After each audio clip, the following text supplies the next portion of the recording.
Hello everyone, mister and Mrs ওয়ার্ল্ডে নতুন একটি ব্লগ ভিডিওতে আপনাদের স্বাগত। চলে এসেছি নতুন একটা ভিডিও নিয়ে। এখন সকাল 7:30 বাজছে। আমার বেটা ঘুম থেকে উঠে গেছে, ওকে ঘুম থেকে উঠিয়ে নেব। আজকে আমার অনেক কাজ আছে, মানে আমার একটা বড় দায়িত্ব আছে, সেই জন্য আমার ঘর দূর আমাকে ভালো করে পরিষ্কার করতে হবে। তাই আজকে যেহেতু সামনে ঈদও আছে, তাই ঈদের আগে এবং আমার ওই বড় দায়িত্বটা পালন করার আগে আমার ঘরটাকে কীভাবে পরিষ্কার পরিচ্ছন্ন করছি আর কী করছি টুকিটাকি, সেটাই আজকে আপনাদের সাথে আমি শেয়ার করব। বেটাকে এখানে আদৌ করে ঘুম থেকে উঠিয়ে দিচ্ছি, আর ঘুম থেকে ওঠানোর পরে তারপর ওর জন্য সকালের আমি একটু খাবার ওকে খাইয়ে দেবো। সবাইকে কি গুড মর্নিং। সবাইকে গুড মর্নিং। বাহ বাহ বাহ বাহ, আমার শুনে আমার কথা বলা পাখি একবারে। বিসমিল্লাহ বলো।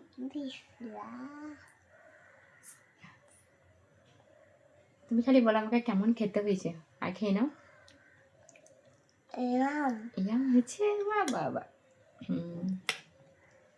তাহলে খেয়ে নাও, ডাব্বুর সাথে সাজে দিয়ে আসবো তোমাকে। বেটার জন্য একটু সুজি বানিয়ে দিয়েছি, বেটা সুজি খেয়ে নেবে। খাওয়ানো হয়ে গেছে, এবার আমি জামা কাপড়টা একটু চেঞ্জ করে দেবো। জামা কাপড়টা চেঞ্জ করে দিয়ে ওকে আমি ছাদে ওর আব্বুর কাছে দিয়ে আসবো। তারপরে আমি বিছানাপত্র তুলে আমি পরিষ্কার করে নেবো সব কিছু।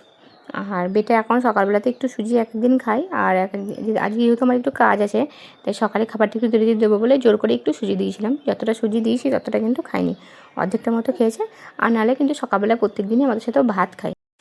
এরপরে আমি বাবুকে ছাদে দিয়ে এসে প্রথমে আমি আমার এই ঘরের ভিতরে যে বারান্দাটা আছে, ব্যালকনিটা আছে, এটাকে আমি ঝুলটা ঝাড়বো আর আগে ক্লিন করবো, জিনিসগুলো পত্রগুলো সব গোছাবো। গাছগুলোতে আমার একটু ধুলো পড়েছে, যেগুলো আর্টিফিশিয়াল সেগুলোকে একটু ধুয়ে নেবো, আর যেগুলো এমনি নর্মাল গাছ মানে লাইভ প্ল্যান্ট সেগুলোকেও একটুখানি পরিষ্কার করে নেবো। আর ওগুলোকে প্রতিদিনই আমি পরিষ্কার পরিচ্ছন্ন রাখি। তারপরে আমি আমার সোফাটা টেনে নিলাম, সোফা টেনে সোফার পিছনগুলো ভালো করে ঝুল ঝেড়ে চ্যানেলগুলো ভালো করে মুছে নিলাম, গাছগুলোকে সব সরিয়ে দিলাম, সরিয়ে দিয়ে ভালো করে পরিষ্কার করে তারপরে আবার নতুন করে গাছগুলোকে রাখবো।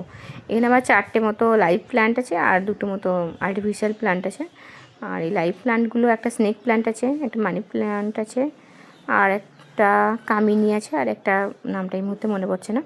এগুলো আছে, এগুলোকে বেশি যত্ন করার প্রয়োজন পড়ে না, 2-3 দিন পর পর আমি একটু পানি দিই আর রোদের দিকে ঘুরিয়ে ঘুরিয়ে এক একদিন দিই, ব্যাস ওইটুকুনি এনাফ। তারপর আমি ঘরের যে ঝুলগুলো একটু ঝেড়ে নেবো।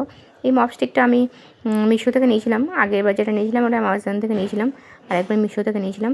এটা কিন্তু খুব ভালো, এরকম সব রোটেট করে করে সিলিংগুলো ফ্যানগুলো খুব সুন্দর মোছা যায়। আমি এটাই দীর্ঘদিন ধরে ব্যবহার করি। তারপর জানলাটা খুলে পর্দাগুলো সরিয়ে নিই। এখানে একটা আর্টিফিশিয়াল গাছ আছে, এটাতে খুব ধুলো পড়েছে। এখানে এই টেবিলটা আছে, টি টেবিলটা, মানে বেড সাইড টেবিলটা, এই বেড সাইড টেবিলটাকে আমি সরিয়ে নিলাম। এবার ভালো করে আমি খাটের পিছনটাকে ঝেড়ে নেব। খাটটাকে ওই জন্যই সরিয়ে রেখেছি যাতে চারিদিকটা পরিষ্কার রাখতে পারি। আর এত ঘরদূর পরিষ্কার করা, এত সব কিছু, তার কারণ হলো আমার ছেলের আমি যেদিন ভিডিওটা করেছি তারপরের দিনই সুন্নতে খতনা মানে দেবো, সেই জন্য এবার যেহেতু এই ঘরেই থাকবে, সেই জন্য আমি ঘরটা আরও ভালো করে পরিষ্কার পরিচ্ছন্ন রাখার চেষ্টা করছি। আর এইভাবেই আমি মাঝে মধ্যেই পরিষ্কার করি, মানে এরকম ডিপ ক্লিন আমি মাসে একবার করি, খুব বেশিরভাগ সময় 20 দিনেও একবার করে করি।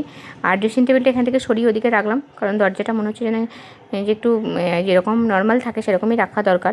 মাঝে মধ্যে দরজাগুলো একটু, এই যেমন এই সামনের দরজাটা একটু ঝুঁকে গেছে, খুলতে পারতে খুব অসুবিধা হচ্ছে, ওই জন্য ওই দরজাটা মানে পুরোটাই খোলা যেত। বিয়ের পর থেকে আমি একদিনও দেখিনি ওরকম, বিয়ের আগে থেকে দেখছি ড্রেসিং টেবিলটা ওখানে রাখা ছিল, বাট আমি একটু সরিয়ে দিলাম কদিন, ঘরে যাতে আলো বাতাসটা আরও বেশি ভালো করে আসে, সেই জন্য দরজাটা পুরোটা খোলা গেলে আলো বাতাসটা আরও ভালো করে আসবে। তারপর সব বাইরে নিয়ে গিয়ে ভালো করে ধোয়া মোছা করে নিয়েছি। এবার আমি বিছানার চাদরটা তুলে নেবো। বিছানার চাদরটা প্রথমে তুলে নিই, কারণ ধুলো টুলো ঝাড়লে ওর ওপরেই পড়বে। এবারে এগুলো সব আমি মেশিনে কাচতে দেবো একটু পরে। বিছানার চাদরটা রেখে দিলাম, এবারে একটা নতুন বিছানার চাদর আমি পেতে নেবো। তার আগে বিছানাটা ঝেড়ে নেবো। আর এই যে ম্যাট্রেসের প্রোটেক্টরটা দেখছেন, আমার ম্যাট্রেসের কালারটা কিন্তু হোয়াইট। আর এই প্রোটেক্টরটা আমি অনেক দিন ধরে ইউজ করছি, আজ বছর 3 তো ইউজ করছি, বেশ ভালো। এটা শালিমোর একটা ম্যাট্রেস প্রোটেক্টর, তখন ওই 600-700 এরকম সামথিং দাম নিয়েছিল। এগুলো তো মেজারমেন্টের ওপর ডিপেন্ড করে দামগুলো, তা জিনিসটা কিন্তু বেশ ভালো। আর আমার বাচ্চা হিসু করলে এটাতে আমার কোনো সমস্যা হয় না। আমার ম্যাট্রেসটা ভেজে দেয়, ম্যাট্রেসের প্রোটেক্টরটা আমি মাসে একবার করে তুলে একটু ভালো করে পরিষ্কার করে কেচে দিই, তাহলেই হয়ে যায়, আর কোনো ব্যাপার থাকে না।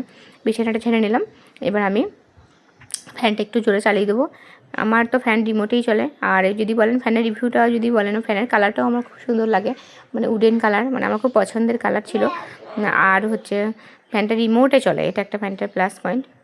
তারপর আমি ঘরটাকে ওই যে গরম জল করে ডেটল দিয়ে লাইজল দিয়ে ভালো করে হাতে করে মুছে নিয়েছি। মোছার পরে আমার ক্লিন হয়ে গেছে। সোফাটাও আমি এখানে এসে রেখেছি, সোফার চাদরটাও চেঞ্জ করে দিয়েছি। এবার আমি একটা বেডশিট পেতে নেব।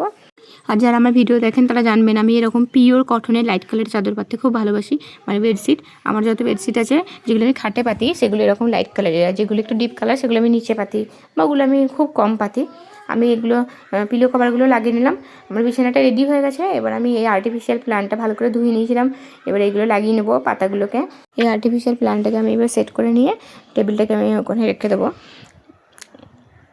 এবার ভালো করে আমি টেবিলটাও ভালো করে মুছে নিয়েছি, এগুলোও খুব ধুলো পড়েছিল। এটাও আমি মিশো থেকে নিয়েছিলাম, ওই বেডসাইড টেবিলটা বেশ ভালো। এবার আমি আমার এই মানে হ্যাঙ্গিংয়ের রেজিন আর্টের এটাকে ভালো করে একটু ক্লিন করে নিলাম। ক্লিন করে নিয়ে একটুখানি মুছে দেবো। এটা আমি আমার বরকে আমার বিবাহবার্ষিকীতে গিফট করেছিলাম, প্রথম বিবাহবার্ষিকীতে। তাদেরকে যেহেতু ফটো ফ্রেম রাখা যায় না, তাই এটাকে সবসময় আমি উল্টো করেই রাখি। এরপরে আমি মেশিনে জামা কাপড়গুলো সব অ্যান্টি ব্যাকটেরিয়ালে কেচে নেবো, এগুলো সব জামগুলো চলে যাবে। আর আমার ছেলের যেহেতু খতনা দেবো, তাই পরিষ্কার পরিচ্ছন্ন রাখাটা খুব দরকার। আর এমনিতে আমি পরিষ্কার পরিচ্ছন্ন মাঝে মধ্যেই রাখি, আরাপ ইস্যু করলে বা কোনো সময় বাইরে থেকে কোনো জামা কাপড় আসলে করলে অ্যান্টিব্যাকটেরিয়াল লিভ সবসময়তেই কাছি। আর ঘর তো আমি এরকম ডিপ ক্লিন সবসময়তেই করি, মাসে একদিন আমি ডিপ ক্লিন করি। আমি মানে হাতে করে পুরো গরম জল দিয়ে আর ডেটল দিয়ে ফিনাইল দিয়ে আমি হাতে করে পুরো ঘর আমি মুছি, সমস্ত কিছু ঘর থেকে বার করে তারপর আবার সেগুলোকে আস্তে আস্তে আমি ঘরের ভিতরে রাখি। আর যখনই জামা কাপড় কাছি, মেশিনে জামা কাপড় কাচলেও আমি যতটা সম্ভব পারি ওগুলোকে একটু রোদে দেওয়ার, বিশেষ করে আরাফের জামা কাপড় কাঁথাগুলো। ঘরটা মোছার পরে ঘরটা একটুখানি স্মেল হওয়ার জন্য আমি একটু বাখুর দিলাম। ঘরে কিন্তু আমি বাখুর ব্যবহার করি, বাখুর ব্যবহার করাই যায়। ধূপের পরিবর্তে আপনারা বাখুর ব্যবহার করতে পারেন।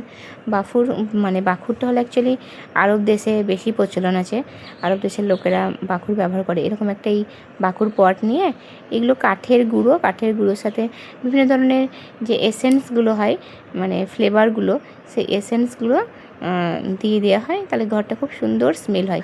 মানে অ্যাকচুয়ালি হিন্দুরা যেরকম ধুনো দেয়, মানে ব্যাপারটা দেখতেও ওইরকম অনেকটা, কিন্তু ধুনো ঠিক নয়। ধুনো যেমন ঘরটা স্মেল করে, সেরকম তারা বাখুরও ঘরটা খুব স্মেল করে। আমার খুব ভালো লাগে বাখুর দিতে। ধূপ আমি দিই না, ধূপের থেকে মানে বাখুরের স্মেলটা আমার বেশি উগ্র মনে হয়। জাস্ট একটুখানি দিলেই ঘরটা পুরো নিচে পর্যন্ত স্মেল চলে যায়, এত সুন্দর লাগে। আমি ঘর মোছার পরে একটু দিই, কারণ ঘর মোছার পরে ঘরটা মনে হয় যেন আমার একটু যতই ফিনাইল দিন না কেন একটু গন্ধ বার হয়। তারপরে আমার ঘরটা রেডি হয়ে গেছে। আমি সোফাটা নিয়ে এসে ঘরে রাখলাম, কারণ যদি খতনা হয় বেটার, তাহলে সবাই মোটামুটি আসবে উপরে দেখতে বারবার করে। আর নিচে থাকলাম না, কারণ নিচে দাদিজান আছেন, নিচের ঘরটাতে খুব অসুবিধা হয়। ওনার একটা বেড আছে, উনি ওনার বিছানায় থাকেন, তারপর আমার বিছানাটা মানে খাটটা আছে, ওখানে একটু সরু জায়গা, একটু বসা ওঠার একটু খুব অসুবিধা হয়। আর আমার জামা কাপড় বিছানাপত্র সব কিছু যেহেতু উপরে আমার একটু সুবিধা হবে, বেটার জামা কাপড়, খাওয়া দাওয়া আর গরম জল, বাথরুম সব কিছুই আমার উপরে, আমার একটু বেটাখানি সুবিধা হওয়ার জন্য উপরে আছি। আমি ঘরটাকে ডিপ ক্লিন করে নিয়েছে। চলুন তাহলে ভিডিওটা আজকের মতো এখানে শেষ করি। আপনারা ভালো থাকবেন, সুস্থ থাকবেন।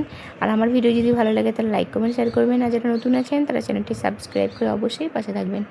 যদি কোথাও কোনো ভুল ত্রুটি হয় তাহলে অবশ্যই ক্ষমা করবেন। আর যদি কিছু জানার থাকে বা কোনো কিছু বলার থাকে তাহলে কমেন্ট বক্সে অবশ্যই জানাবেন। নেক্সট ভিডিওতে আমার বেটাকে দেখাবো, আপনাদেরকে দেখানোর চেষ্টা করব, দেখাবে পরবর্তী কোনো ভিডিওতে। ধন্যবাদ।